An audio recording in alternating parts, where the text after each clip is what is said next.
The first time in Huntsville since 2019, October 3rd of 2019. So that's what, more than 30 months ago since we last did it. And again, so far this year, we've hit 98 degrees. We did that last week.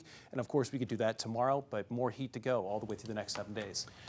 All right, thanks, Rob. Make sure you're prepared for whatever weather heads our way. Download the WAAY-31 Storm Tracker weather app. You'll have access to the most recent and most accurate forecasts for your neighborhood. It's free for Apple and Android devices.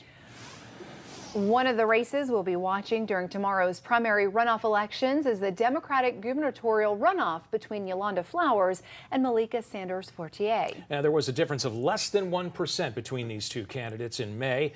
WAAY-31's Nicole Williams joins us now with a breakdown of why each woman wants your vote tomorrow. Nicole.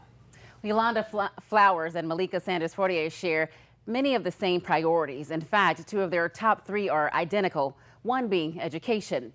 Flowers says she'd focus on raising test scores if given the chance to serve as governor here in Alabama. Her challenger, Sanders-Fortier, a current politician, says she'd use current schools as models to fix teaching and learning issues here across the state.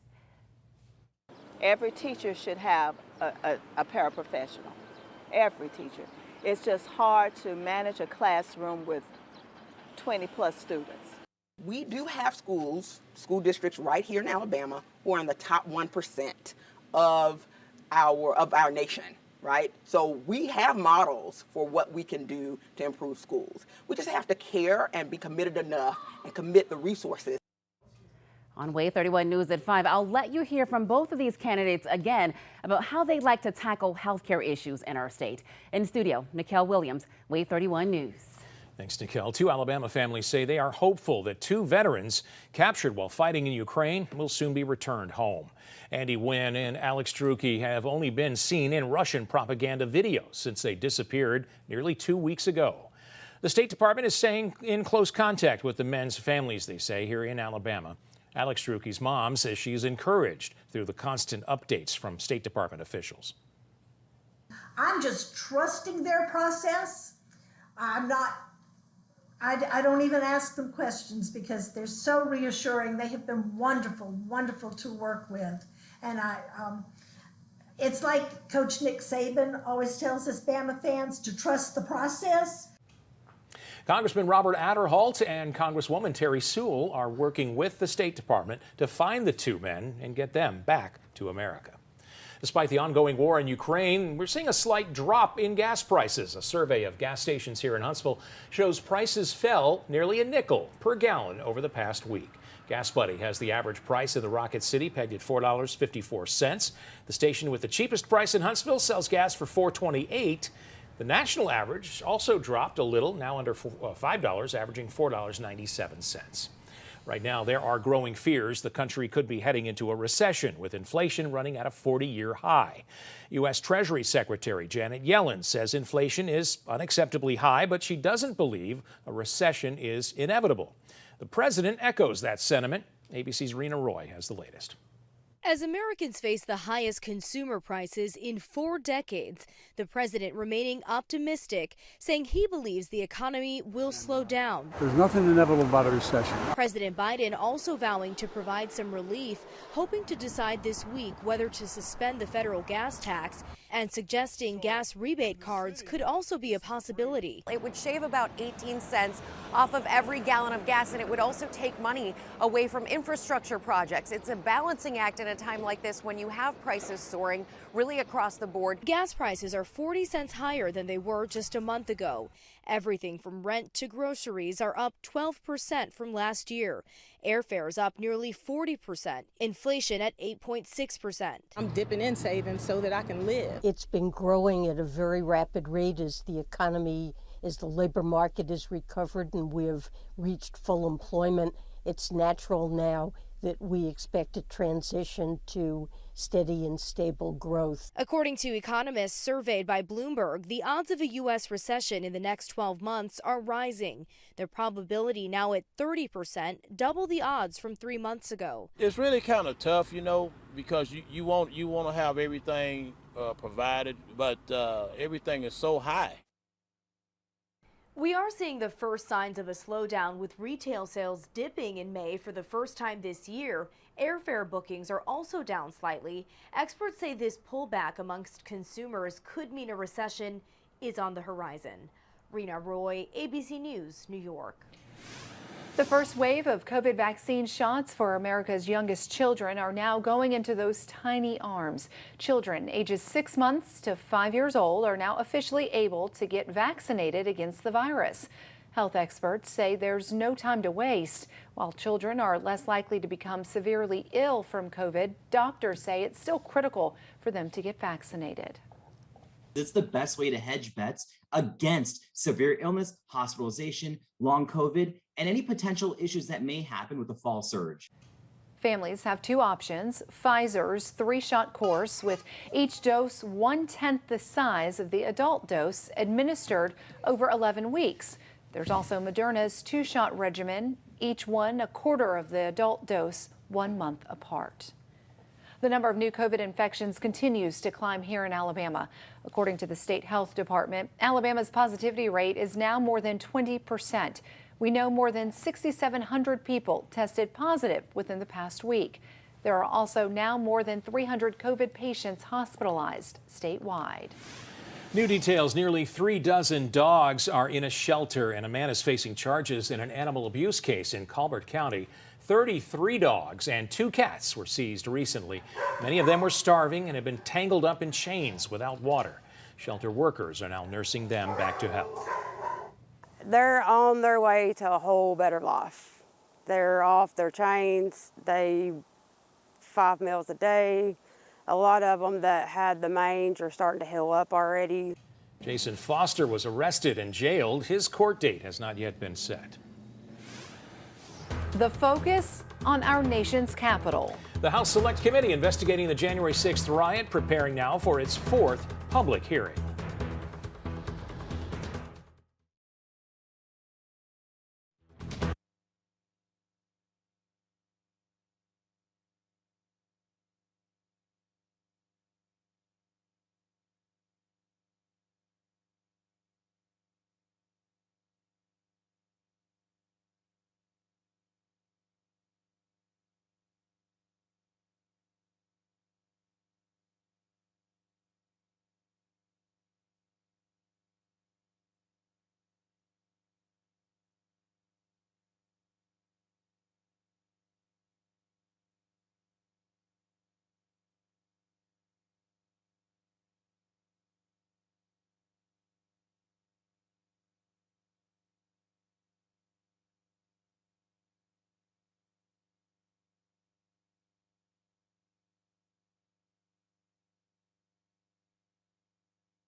This just in, Auburn isn't ready to go home just yet. The Tigers took down Stanford 6-2 in today's elimination game to advance in the College World Series.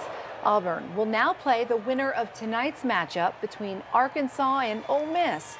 Auburn will play the winner again tomorrow at 5 o'clock. New details, all eyes on Washington, where the January 6th committee is preparing for its 4th public hearing tomorrow. The committee plans to reveal even more evidence, it says, shows former President Trump pressuring state officials to overturn the results of the 2020 election. ABC's Justin Finch is in Washington with more. With each hearing, the January 6th committee sharpens its focus on former President Trump, his inner circle, and the alleged multi-part plot to keep Trump in office. I certainly think the president is guilty of knowing what he did, seditious conspiracy, being involved in these, kind of different segments of pressuring DOJ, vice president, etc. Congressman Adam Kinzinger, one of 2 Republicans on the committee investigating the Capitol riot, says he believes they've uncovered evidence worthy of criminal charges. I think what we're presenting before the American people certainly would rise to a level of criminal involvement by a president. The former president dismissing the House committee investigating the Capitol attack. This is not a congressional investigation, this horrible situation that's wasting everyone's time. He's essentially saying, yeah, I did it and I'll do it again, which is what we have been contending all along. Appearing on NBC's Meet the Press, committee member Jamie Raskin calls Trump's reaction and his continuing attacks on Vice President Mike Pence's actions that day essentially an admission of guilt, saying it underscores the urgency of the Capitol riot probe. New ABC News and Ipsos polling suggests the hearings are having an impact, finding about 6 in 10 Americans surveyed saying former President Trump should face charges for his role in the January 6th insurrection. Tuesday's hearing is set to center on former President Trump pressing state-level officials to overturn their 2020 election results. The Georgia Secretary of State is expected to testify about Trump asking him to find almost 12,000 votes for the Trump campaign. Justin Finch, ABC News, Washington. Happening now, today is World Refugee Day. Designated by the United Nations, it's meant to foster empathy and understanding of the people forced to flee their homes. This year, the focus is on the right to seek safety. Globally, the number of refugees continues to set records. Stranded and frustrated, millions of Americans blindsided after flights were canceled left and right this weekend. Well, a rough day at the airports. Experts warn this is just the start of what's to come. Isabel Rosales explains what's driving this travel nightmare. Airlines are scrambling to get back on track after a weekend packed with disruptions. Sat on the plane for 4 hours. 4 hours before they took us back to the terminal. Friday, clocking the busiest air travel day so far this year, according to the TSA. Juneteenth and Father's Day driving more Americans to the skies. A devastating combo of bad weather, staff shortages, and infrastructure challenges, leaving carriers struggling to keep up. Altogether, more than 3,200 flights canceled between Friday and Sunday, per FlightAware. They said they shut up pilots, cabin crew, all kinds of shortage they have now. Experts are predicting more travel woes on the itinerary. The layover was supposed to be 2 hours and it ended up being 5. Major airlines already canceling even more flights. Southwest cutting nearly 20,000 of them between June and Labor Day. Delta will cancel 100 daily flights over the next 2 months. Frustrating for travelers and more costly too. Airfare shooting up more than 10% last month. At United, what we've done is we're flying a smaller schedule than we did in 2019 to try to create some relief. I'm Isabel Rosales reporting. Transportation Secretary Pete Buttigieg is urging airline executives to step up. According to a source, he met privately with CEOs, asking them to review flight schedules and do more to soften the impact of cancellations. Weather coverage you can count on with meteorologist Rob Elvington and the WAAY-31 Storm Tracker Early Warning Radar Network. And we are in the low to mid 90s right now here in the 4 o'clock update. You'll notice the hot spot, Muscle Shoals at 95 degrees. But keep in mind, this time of the year, it's all about the humidity to go along with those temperatures. And one of the big ways we track the humidity is what's called the dew point. So that's what's important when trying to figure out what the heat index value is. And we've actually got a fairly tight gradient. Some really dry air once you get into these browns on the map right now. Decatur's got a dew point of 53 degrees, 58 in Huntsville. Think back to last Monday, we were seeing dew points in the mid to upper 70s. So even those mid to upper 60s are much lower than what we were dealing with last week. And that has a big impact on the feels like temperatures or the heat index. Feels like 91 degrees right now in Huntsville. So that's actually below the air temperature value right now. Upper 80s as you get closer to Guntersville and Fort Payne. But then you'll notice as you get closer to those higher dew points, we're starting to see those feels like temperatures up into the mid 90s. But again, it felt like 110 at this hour last week. Look at the WAAY-31 Storm Tracker Early Warning Radar Network. You'll notice that we've got dry conditions and just a few fair weather clouds building up in this late afternoon heat. And what's bringing all the heat here this week? We've got this giant, what we call ridge of high pressure. So basically, the jet stream is going due north up into Canada, and you kind of have that ridge shape. Looks like a mountaintop, and then it drops back down to the south and southeast, closer to the mid-Atlantic and all the way down to the Carolinas. We are right in the middle of that ridge, and that's going to be setting up shop right over top of Alabama through much of this work week, bringing some of those triple digits in. Out the door tomorrow morning, we're officially in the summer season by 7, 8 o'clock tomorrow morning, with temperatures up to 80 already by 9 a.m. And then you'll notice those temperatures climbing to the upper 90s by 3 and 4 o'clock. But heat index values, they're going to struggle to get above 100 tomorrow. So again, the humidity much lower than what we were dealing with last week. How about the burn time? 10 minutes for tomorrow. Of course, for that summer solstice tomorrow, you need to make sure you have that sun protection. We are in the extreme range. And if we do hit 100 as early as tomorrow, but more likely Wednesday and Thursday, it'll be and for the month of June, it'll be the first time since 2012. So we do not hit 100 very often in the month of June. Of course, our last 100 at any point in the year, that came in 2019. That was October 3rd, that big heat wave we saw in late September and October of 2019. So how about those peak heat index values? We may see a few hot spots climb briefly up to 105 tomorrow. Not enough for a heat advisory, but by Wednesday and Thursday, we'll likely have enough of those heat index values above 105 for a heat advisory to be issued by the National Weather Service. And we're still seeing those values above 100 into this weekend. There's a look at future radar. Again, nothing but clouds all the way through Tuesday afternoon for that first day of summer. And look at that 7-day forecast. We're only going to drop down to the upper 90s for this weekend. Thankfully, some rain chances return by Sunday and into Monday. Well, WAAY-31 is giving you a behind-the-scenes look at a key piece to our nation's national security. You know about Air Force One, but you've probably never heard about the E-4B. Right now, the jet and its crew are standing by, ready to respond on our country's darkest day. Join us tomorrow night at 6:30 for our special presentation, Doomsday Plane, Power in the Sky. Being recognized for their accomplishment. The Golden State Warriors celebrating with fans after a long season, capped off with yet another championship.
Mic check 1 2 1 2.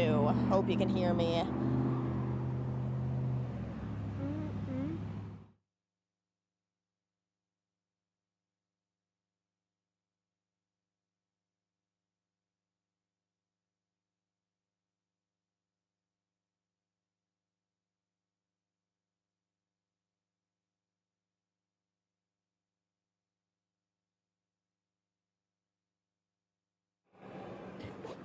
Hello, check, check, check, check, check. Check 1 2, check, check, check.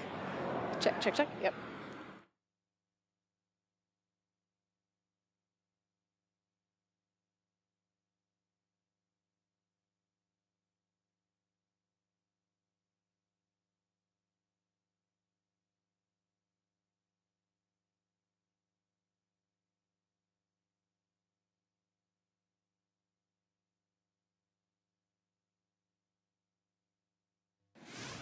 New information, Parade Day in the Bay. The Golden State Warriors celebrated their NBA championship with a parade along a mile-long stretch of Market Street in San Francisco.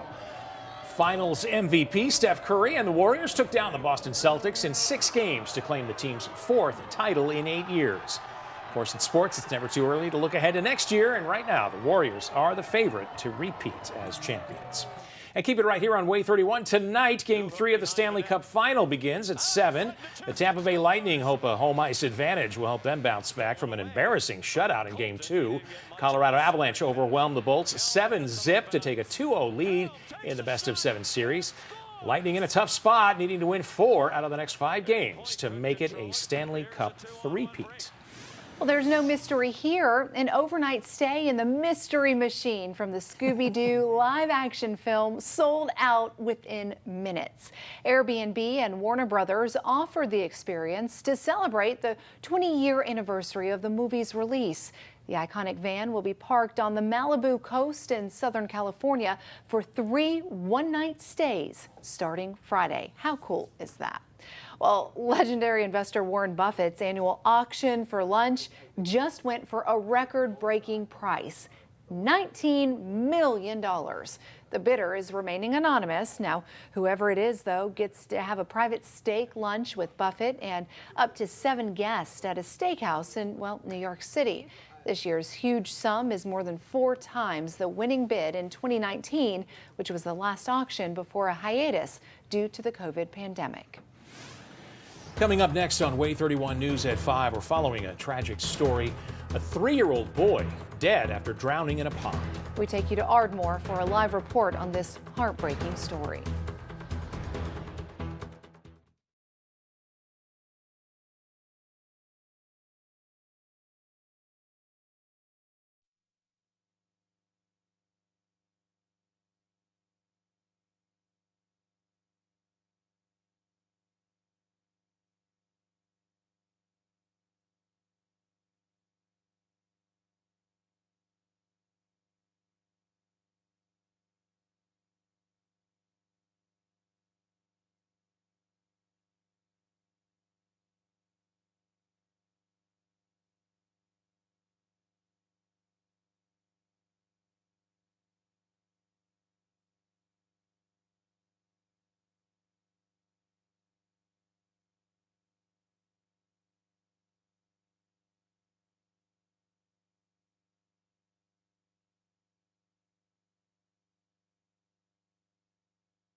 coverage you can count on.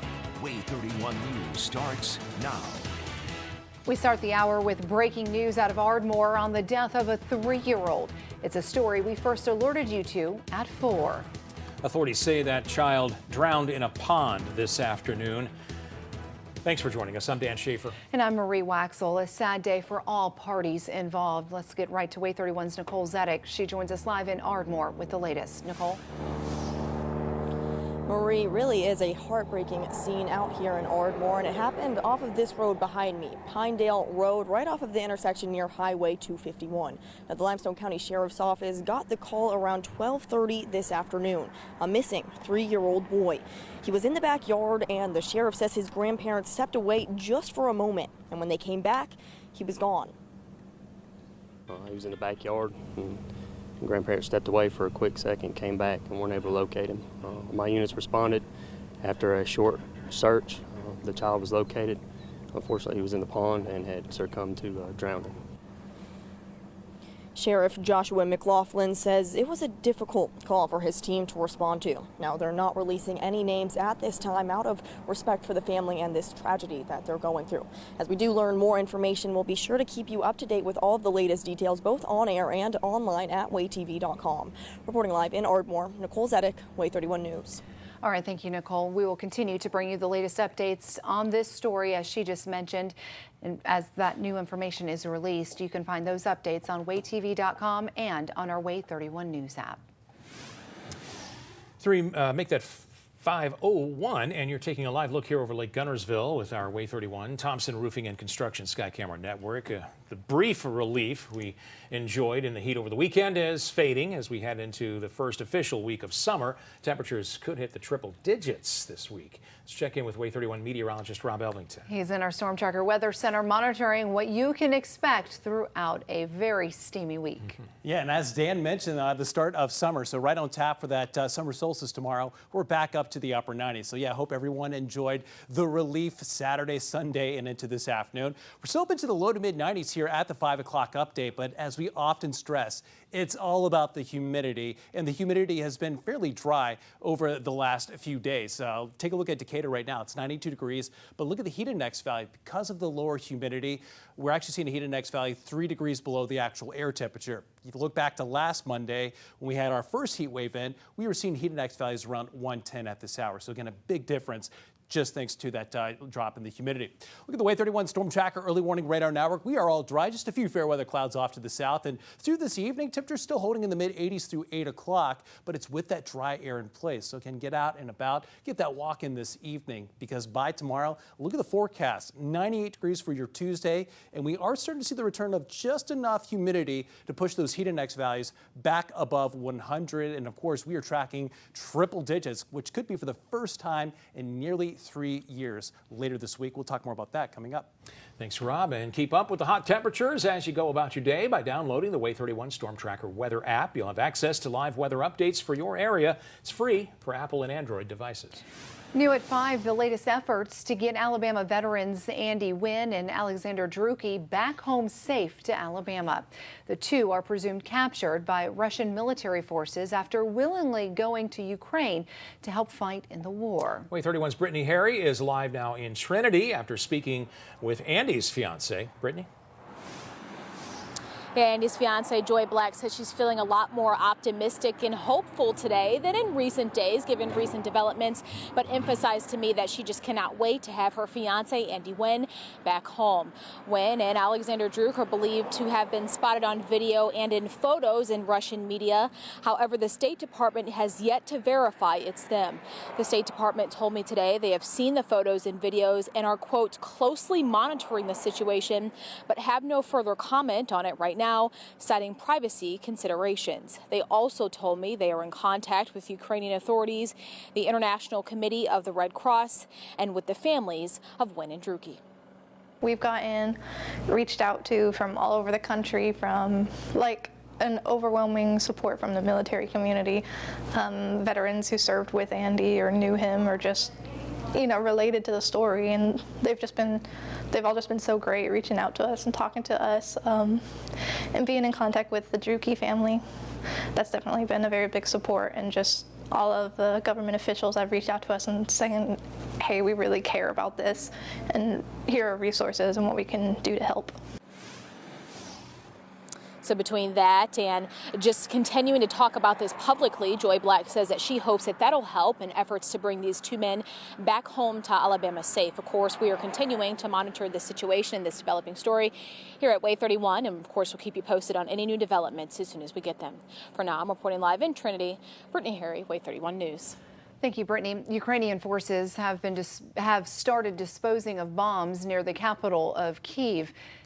Officials say more than 43,000 explosives have already been cleaned up in and around the capital city there. Hundreds of square miles have yet to be cleared, and officials say it could take up to a decade before the country is clear of explosives. Russia's war in Ukraine only propelled rising prices for food and fuel. We're all feeling, of course, the squeeze. A lot of that comes when you do go to fill up, and gas prices are near record highs still after just a small decline in recent days. But fuel prices are still more than 60% higher than we paid this time last year. And that is driving up prices for just about everything we buy. Next time you go to the grocery store, the hardware store, you buy something online, you're going to pay for it. Or I should say you're going to pay much more for it, given the fact that diesel prices now are approaching $6 a gallon for a national average. Today, President Biden said a federal gas tax holiday is being considered. The proposal would shave more than 18 cents off a gallon of gas. And we've seen a slight drop in gas prices here in Huntsville. Gas Buddies analysts say prices are almost a nickel lower than they were this time last week. Prices here average $4.54 a gallon. That's lower than prices in Birmingham, but higher than prices in nearby Chattanooga, Tennessee. Dozens of dogs are on their way to recovery after being rescued in Colbert County. The dogs were taken from a home on Underwood Mountain Road. They were skinny and living in what the animal control officer calls terrible conditions. It was horrible. Horrible. A lot of them had mange, very skinny, malnourished. Veterinarians are working with the sick dogs. Colbert County deputies arrested Jason Foster last week for the animal abuse. Well, now to our coverage of Your Voice, Your Vote. We're less than 14 hours away from the state of Alabama's primary runoff elections. Polls open at 7 tomorrow morning. Four Republican faces, that is, and one Democratic contest are on the statewide ballot. The Republican runoff for U.S. Senate is getting a lot of attention. It features newcomer Katie Britt against Congressman Mo Brooks. The Democratic runoff for governor will determine who faces incumbent Kay Ivey in November. It is Your Voice, Your Vote.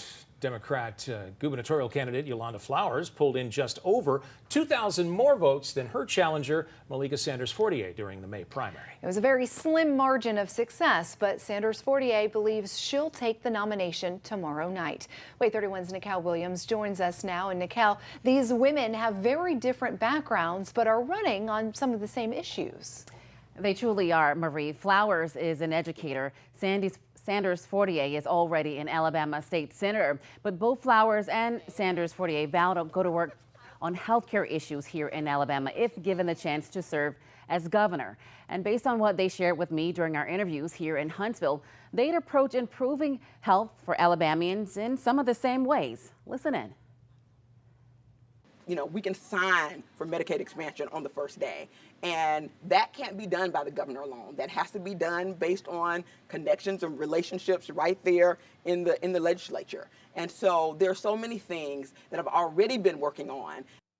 Our elderly, those who are working and unable to afford insurance, we need to make it affordable. We need to expand it so that everyone can get the proper health care that they need. Governor Ivey awaits the winner of tomorrow's runoff. And if you want to learn more about the priorities of these two candidates, we'll have that information on our website for you at WAAY-TV.com. In studio, Nicole Williams, WAAY-31 News. Thanks, Nicole. Recent polling shows an increase in the number of Americans who believe Former President Trump should face charges for the Capitol riot. New ABC polling shows an increase from 52 to 58% in the number of people who say President Trump should face those charges. One of two Republicans on the House committee says he believes the evidence they have collected is worth criminal charges. I think what we're presenting before the American people certainly would rise to a level of criminal involvement by a president. The House committee is unable to bring forth criminal charges, but they could begin handing over transcripts to the Justice Department as soon as July. Children 6 months to 5 years old are now able to receive their COVID-19 vaccine. The CDC signed off on the 2 vaccines this week. Parents can opt for Pfizer's 3-shot course over an 11-week period or Moderna's 2-shot course, which will be 1 month apart. 1 in 5 parents say they've been eager to get their child vaccinated. We have a 4-year-old son, and we've been living quite a sheltered life over the last 2 years, trying to keep him safe. So this will give us a little bit of breathing room.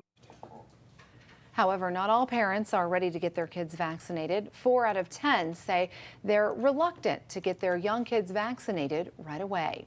Well, children up to the age of 17 make up only a small percent of COVID cases here in Alabama in the last 4 weeks. The majority of cases are being reported among the 25 to 49-year-old age group. However, 45% of all deaths are being reported among people over the age of 75. NASA's Artemis 1 undergoing a wet dress rehearsal today at the Kennedy Space Center in Florida. It's a final test before making an uncrewed mission to the moon later this summer. And sports anchor Max Cohan continues our live coverage of the Auburn Tigers in Omaha. The Tigers surviving through elimination today at the College World Series.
New information today on the Artemis 1 wet dress rehearsal at the Kennedy Space Center in Florida. Here's a live look at the SLS on the launch pad, a close-up there at the bottom of the rocket where all the engines are, of course, and those two solid rocket boosters to the left and right. This wet dress rehearsal is the final test before liftoff of an uncrewed mission to the moon later this summer. The launch team is practicing filling and draining the fuel tanks and counting down to just seconds before liftoff. And while filling the fuel tanks today, NASA says engineers discovered a small hydrogen leak at a connection point. Right now, the countdown is in a planned 10-minute hold while technicians troubleshoot that issue. SpaceX, meantime, seeing success with its launches, setting a record for the fastest three-flight sequence in modern history with an Orbit-class rocket. The launches began Friday with a payload of Starlink satellites and took place over a 36-hour time frame, which ended on Sunday. Today, cities across the nation are observing Juneteenth for the first time, with closures at banks, schools, and federal agencies. It was made a federal holiday just last year. The official day was yesterday, but is observed today. The holiday marks the day in 1865 when slaves in Galveston, Texas, learned they were free, 2 years after President Abraham Lincoln delivered the Emancipation Proclamation. The Auburn Tigers have survived the day of the College World Series after an elimination round. WAAY-31's Max Cohan is out in Omaha with the latest on this big win for the Tigers. The Auburn Tigers found themselves down but not out on Monday morning and then again on Monday afternoon. Locked in a win-or-go-home battle with the Stanford Cardinal, Auburn needed a win to keep their title dreams alive. Early on, it didn't look good. The Cardinal bats were hot as they chopped their way out to a 2-run lead. The Tigers bats couldn't get anything going, leaving runners stranded in the fourth, but everything changed in the sixth. After a bases-loaded walk plated Auburn's first run, Cole Foster made sure Auburn fans will never forget his name as he strikes one into the gap. The 3-run double gave the Tigers a 4-2 lead that they'd never surrender as Auburn sends the highest seed in the series home empty-handed with the 6-2 win. Now the Tigers will have at least one more chance to stay alive as they fight elimination again tomorrow at 6 o'clock when they'll play the loser of the Arkansas-Ole Miss game at 6 o'clock right here in Omaha. Reporting in Nebraska, Max Cohan, WAAY-31 Sports. All right, thank you, Max. Now, Max will be back later on WAAY-31 News at 6 with his continued coverage of the College World Series from America's Heartland. Staying on the diamond now, the boys from Madison clinched a playoff spot this weekend after a 7-2 win over the Montgomery Biscuits. Let's take a look here over Toyota Field. The Rocket City Trash Pandas' playoff spot in the Southern League will be the first time the team will play in a playoff game. The Trash Pandas won't be entering the postseason until September. They go on the road to face the Birmingham Barons this week. A hot day on tap for the Trash Pandas tomorrow down in Birmingham. Hopefully everyone attending the game will be drinking plenty of water. Even if you're not going to the game, you need to drink plenty of water. Great advice. Let's check in with WAAY-31 meteorologist Rob Ellington in the Storm Tracker Weather Center. Rob, we're tracking temperatures in the upper 90s, even triple digits later this week. Humidity not too bad now right here, but down in Birmingham it's even higher. I was about to say the same thing. You almost wish that the game was in Huntsville or Madison here this week because the humidity will be much higher in Birmingham. So some dangerous heat index values down to the south this week. Huntsville right now, beautiful blue skies as we look off to the west here. So you brought to you by the Thompson Roofing and Construction Sky Camera Network. It's 92 degrees right now in Huntsville. That's a couple of degrees above our average for this time of the year. But look at the heat index value. It's 2 degrees below the actual air temperature, and that's due to the drier air, the lower humidity here this week. Now, it will increase a little bit by tomorrow and into Wednesday. And Wednesday, that's when we have the chance of hitting 100 for a good chunk of North Alabama. If we do it in Huntsville, it'll be the first time since October 3rd of 2019. You remember that week? Well, end of September into the first week of October of 2019. It was just an exceptional heat wave. It was the latest 100 ever for Huntsville, and again, still a high water mark ever since. 98 degrees is how we've done so far in 2020. I should say. We did that last week a couple of times in Huntsville. So there's a look at our WAAY-31 Storm Tracker early warning radar network. We're seeing dry conditions. High pressure is in control. We're just not tracking really any rain chances through the next 4 to 5 days. And through the overnight hours and into tomorrow morning, of course, we start the astronomical summer season. The summer solstice occurs tomorrow morning at 4:13 a.m. before you even wake up. And of course, once we get into Wednesday, the days slowly but surely start to get a little bit shorter. So enjoy the longest day of the year tomorrow, longest daylight of the year. There's a look at the forecast for tomorrow. Expecting those highs up to the upper 90s and just enough humidity that we'll likely see some heat index values up to 103, 104, 105, but nothing like what we were dealing with last week. So here's a look at the humidity tracker. This is 2 o'clock tomorrow afternoon. You'll notice the browns off to the east. That's that drier air that's been in place, kind of getting a shove to the east. We are starting to see some of those greens moving back in. So by far the worst values of the heat index tomorrow are going to be closer to the shoals. Then heading into Wednesday and into Thursday, as we start to see those chances for 100, we are seeing a little bit more greens on the map. So that's when I'm expecting to see some of those heat index values, or what it feels like, back to above 105. But some good news, we're still hot on Friday, but we have the return of some drier air moving in. So heat index values, you'll notice up to about 107 by Wednesday and Thursday. We'll likely see some more heat advisories issued by the National Weather Service. But with that drier air moving back in by Friday, that's going to drop those values down to 102. So again, these are still lower than what we were dealing with last week. How about future radar? 7:30 tomorrow morning, just a few passing clouds. Plenty of sunshine tomorrow to make it up to the upper 90s, and still tracking clear skies all the way into your Tuesday evening. And I know everyone's yard is starting to get baked out if you didn't get any of that rain last week. Not a whole lot of rain through the next 5 days. A little bit by Sunday and into Monday, but we're talking 1/10 of an inch to 1/4 of an inch at best. 7-day forecast, we are down to the upper 90s by Sunday, mid-90s by Monday, but still very hot through the next 7 days. Thank you, Rob. Well, WAAY-31 is giving you a behind-the-scenes look at a key piece to our nation's national security. You know about Air Force One, but you've probably never heard about the E-4B. Right now, the jet and its crew are standing by, ready to respond on our country's darkest day. Join us tomorrow night at 6:30 for our special presentation, Doomsday Plane, Power in the Sky. Well, be careful what you're feeding Fido. The FDA issued a voluntary recall after one pet food company shares fears of salmonella contamination.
It's time to check what brand you're feeding man's best friend. The FDA issued a recall on 4.5-pound bags of Fresh Pet Select pet food. Those images right there on your screen right now is the specific packaging. This is the Select Fresh from the home-cooked chicken recipe. They say one lot of the food may have been contaminated by salmonella. You'll need to look for a sell-by date of October 29th, 2022. Well, with first official day of summer tomorrow, how about a sweet treat to keep cool? Today is National Vanilla Milkshake Day, giving you an excuse to indulge a little bit, right? Vanilla milkshakes are not always made with ice cream. In fact, the National Day calendar says milkshakes were served with whiskey in 1885. But the way milkshakes were served changed in the early 1900s. Now, if hearing about milkshakes has you craving one, Wayback Burgers in Huntsville has a day you may be interested in. They're hosting their annual Free Shake Day this Saturday to celebrate the first week of summer. All you have to do is show up to receive a 12-ounce milkshake. The shake, though, will only be chocolate. Again, summer solstice tomorrow morning at 4:13. Yeah, feeling like summer here this week. 98 degrees is the forecast high for your Tuesday. Forecasting 100 for both Wednesday and Thursday. How about the record highs? Now, we have two sites. You have the old site. Those are out of reach. You'll notice right around 105 Tuesday, Wednesday, Thursday, and Friday. Now, the modern site since the late 1940s at the Huntsville International Airport, those are right around 99 to 100. So those could definitely fall here through the next couple of days. But again, still very hot through the next site. That's for sure. 24/7 coverage you can count on at WAAY-TV.com. Don't go anywhere. World News Tonight with David Muir starts in just a few minutes right here on WAAY 31.